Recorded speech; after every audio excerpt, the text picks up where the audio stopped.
கோட்டாட்சியர் அனைவரும் இதற்கு பொறுப்பாற்க வேண்டும். அதுபோன்று மக்களால் தேர்ந்தெடுக்கப்பட்ட அந்த பகுதியினுடைய உள்ளாட்சி பிரதிநிதிகள், சட்டமன்ற நாடாளுமன்ற உறுப்பினர்கள், அந்த மாவட்ட அமைச்சர்கள் அவர்களும் இதுபோன்ற கள்ளச்சாராய சாவுகளுக்கு பொறுப்பாக்கக்கூடிய நடவடிக்கைகளில் மாண்புமிகு முதலமைச்சர் ஈடுபட வேண்டும் என்கிற எனது கோரிக்கையை நான் முன்வைத்திருக்கிறேன். அப்போதுதான் இந்த தொடர் கள்ளச்சாராய சாவுகள் நடைபெறும். காரணம், 2001 என்னுடைய தொகுதியிலே 52 பேர் இருந்தார்கள். ரெட் ஹில்ஸ் பகுதியிலே 30 பேர் இருந்தார்கள். ஒவ்வொரு ஆட்சி காலத்திலும் 50 பேர், 30 பேர், 80 பேர் என்று மனித உயிர்கள் மிக மோசமாக சாகடிக்கப்படுகிறது. ஆனால் இதற்கு காரணமானவர்களை அந்த நேரத்தில் மாற்றம் செய்வதும் சஸ்பெண்ட் செய்வதோடு இது நின்று விடுகிறதை தவிர இதனுடைய அடி வேறு ஆழம் எங்கிருக்கிறது என்பதை கண்டுபிடித்து அரசு கடுமையான நடவடிக்கை எடுக்க வேண்டும். இன்றைக்கு பொதுமக்கள் போய் ஒரு எஸ்பியோ கலெக்டரோ மனு கொடுக்க போன சில இடங்களில் கலெக்டர் மனு வாங்குறது இல்ல, ஆர்டிஓ இல்ல டிஆர்ஓ வாங்க சொல்லிட்டு கலெக்டர் போயிடுறாரு. சில எஸ்பிகள் மனு வாங்குறது இல்ல, எஸ்பி இன்ஸ்பெக்டர் மனு வாங்குறாங்க. அதே மாதிரி இந்த சிஸ்டத்தில் சில மாற்றங்களை செய்யணும். நான் ஏற்கனவே கடந்த கூட்டத்தொடரில் ஆளுநர் மற்றும் சட்டமன்றம் குறித்து பேசுகின்ற போது சொன்னேன், ஒரு டிஎஸ்பியை இல்ல ஒரு ஏடிஎஸ்பியை வேலை வாங்கக்கூடியவர் ஒரு எஸ்பி இன்ஸ்பெக்டர் எப்படி வாங்க முடியும்? அதனால அந்த எஸ்பி இன்ஸ்பெக்டர் போஸ்டிங்க குறைந்தபட்சம் ஒரு டிஎஸ்பி ரேங்க்ல உட்கார வைங்க. டெட்டாச்மெண்ட் என்கிற உளவு பிரிவில் ஒரு இன்ஸ்பெக்டர்ஸ் ரிப்போர்ட் போட்டு எஸ்பியை கண்ட்ரோல் பண்ண முடியாது. அப்ப அதற்கு ஒரு ஏடிஎஸ்பி லெவல்ல அந்த டிஸ்ட்ரிக்டோடைய அதிகாரியை உட்கார வைங்க. அப்பதான் inspector, sub inspector, DSP level அதிகாரிகளை விரட்டி வேலை வாங்க முடியும். ஆக அந்த சிஸ்டத்தில் கொலாப்ஸ் இருக்கு. இதையெல்லாம் நான் சரி பண்ணுங்கன்னு சொன்னேன்.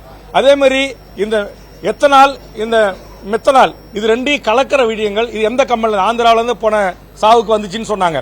அதுக்கு இடையில 2001 என்னுடைய கடலூர் மாவட்டத்தில் அங்க கடலூர் இருக்கிற ஷிப்காட் இண்டஸ்ட்ரியில இருந்து அங்கு கடத்தப்பட்டு கொரோனா காலத்தில் தமிழ்நாடு முழுக்க விநியோகம் செய்யப்பட்டிருக்கு. அது ஆதாரப்பூர்வமா எழுத்துப்பூர்வமான உயரதிகாரிகளுக்கு கொடுத்தேன். இதுவரையில் அது மீது கொலை வழக்கு பதிவு செய்யல. இன்னைக்கு 50 பேருக்கு இத்தனை எஸ்பி, இத்தனை டிஎஸ்பி, இத்தனை இன்ஸ்பெக்டர் சஸ்பெண்ட் செய்யற, மாறுதல் செய்யற நம்முடைய உயரதிகாரிகள், நம்முடைய அரசு, அந்த 3 பேர் உயிர் தானே, அந்த 3 பேர் உயிருக்கு காரணமாக இருந்த அந்த நிர்வாகத்தின் மீது கொலை வழக்கு பதிவு செய்யல. அது சம்பந்தப்பட்ட காவல்துறை அதிகாரிகள் யாரும் சஸ்பெண்ட் செய்யல, மாற்றம் செய்யப்படல. அப்ப அந்த கருப்பாடுகளை காப்பாற்றிய அதிகார வர்க்கம் யார்?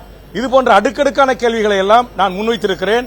கடிதமாக டிஜிபி, முதலமைச்சர், உள்துறை செயலாளர், கலெக்டர், எஸ்பி எல்லாம் கொடுத்திருக்கிறேன். ஆனா இந்த கருப்பாடுகள் ஏதோ ஒரு அரசியல் உயர் பதவியில் இருப்பவர்களை அணுகி அவர்கள் தங்களை காப்பாற்றிக் கொள்கிறார்கள். இந்த நிலையெல்லாம் கூடாது. அதனால மாண்புமிகு முதலமைச்சர் அவர்கள் மிக சரியான இரும்பு கரம் கொண்டு அடக்குவோம் என்று அறிவித்திருக்கிறார்கள். அந்த இரும்பு கடம் என்பது இந்த குற்ற செயல்களில் ஈடுபடுகின்றவர்கள். ஒரு லாக்அப் டெத் வருது, உதாரணத்துக்கு உங்களுக்கு தெரியும், என்னுடைய தொகுதியில் ஒரு முந்திரி வியாபாரி இட்டு போய் வச்சு அடிச்சு ரிமாண்ட் பண்ணாங்க. அவர் இறந்துட்டார் ஜெயில. அவரை கொண்டு வந்து வச்சு உடலை 1 மாசம் வச்சு போராடி ரீபோஸ்ட்மார்ட்டம் வாங்கி உயர்நீதிமன்றமும் மனித உரிமை ஆணையம் காவல்துறையுடைய துன்புறுத்தலால அடித்தால்தான் அவர் இறந்திருக்காருன்னு ரிப்போர்ட் இருக்கு. ஆனா இன்று வரையிலும் அந்த காவல்துறை அதிகாரி சட்ட ஒழுங்கிலே இருக்கிறார் அதே மாவட்டத்தில். அப்ப அந்த அதே மாவட்டத்தில் இருக்கிற அந்த காவல்துறை அதிகாரியை காப்பாற்ற அரசியல்வாதி யார்? அதிகார வர்க்கம் யார்? இப்ப இதை நான் எத்தனை முறை சட்டமன்றத்தில் பேசுறது? ஆக முதலமைச்சர் அவர்கள் கடுமையான நடவடிக்கைகளுக்கு உட்படுத்தணும். அது யாராக இருந்தாலும், அது எந்த அரசியல் கட்சி பிரமுகர், எம்எல்ஏ, எம்பி, மந்திரி யாரும் என்று பாரபட்சம் இல்லாமல் இது போன்ற கொலைகளுக்கு 50 உயிரின சாதாரணமா? இன்னும் 116 பேர் சிகிச்சையில் இருக்கிறாங்க. இந்த 116 பேர்ல இன்னைக்கு புதுவை ஜிக்மர் இருக்கிற 16 பேரும் எந்த நேரத்திலும் இறக்கலாம் என்று ஜிக்மர் டைரக்டர் அவர்கள் அறிவித்திருக்கிறார்கள். ஆக இந்த மனித உயிர்கள் மலிவற்ற உயிர் என்று பார்க்கின்ற இந்த பியூரோக்ரசி யாராக இருந்தாலும் அவர்கள் மீது கடுமையான நடவடிக்கை எடுக்க வேண்டும். அரசியல்வாதிகளாக இருந்தாலும் சட்டத்தில் முன்னிறுத்தி தண்டிக்கப்பட வேண்டும். முதல்ல இந்த கொரோனா காலத்தில் பொதுமக்களை, எம்எல்ஏக்களை, மக்கள் பிரதிகளை சந்திக்கிறதுக்கு இடைவெளி ஏற்படுத்தி கிளாஸ் அமைச்சுக்கிட்டாங்க சில காவல்துறை டிஜிபி, ஏடிஜிபிலாம். இன்னைக்கு அந்த கிளாஸ் அப்படியே மெயின்டைன் பண்றாங்க. அதே மாதிரி எஸ்பி, கலெக்டர், டிஜிபி ஆபீஸ்ல இருந்து எல்லா உயர் அதிகாரிகளும் 15 அடி டிஸ்டன்ஸ். மக்களால் தேர்ந்தெடுக்கப்பட்ட ஒரு எம்எல்ஏ, தமிழ்நாடு அரசாங்கம் புரோட்டோகால் சொல்லுது சீஃப் செக்ரட்டரிக்கு மேலானவர்கள் சட்டமன்ற உறுப்பினர்கள் என்று.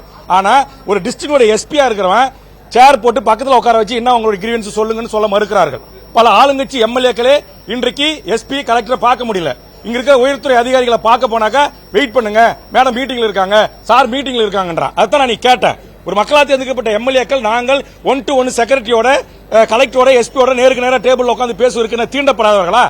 ஏன் இந்த அதிகார வர்க்கம் இப்படி திமிர் பிடித்து அலைகிறார்கள்? இன்னும் சொல்ல போனா இங்க வடநாட்டிலிருந்து வருகை தந்திருக்கிற குறிப்பாக பல்வேறு இந்த திமுக அரசினுடைய கருத்து இல்ல சித்தாந்தத்தில் மாறுபடுற சில அரசுகள் கம்பெட்ட இந்த அரசுக்கு என்ன கெட்ட பேர் வந்தாலும் பரவாயில்ல அப்படின்னு தன்றோண்டித்தனமான சில நடவடிக்கைகள் எடுக்கிறாங்க. உதாரணத்துக்கு என்னுடைய தொகுதியில் மக்களுக்கான திட்டங்களை 2 மாவட்ட அமைச்சர், எம்எல்ஏக்கள், கலெக்டர் தலைமையில் ஒரு குழு கூடி ஒரு ஸ்கீமை நாங்க தேர்வு பண்றோம்.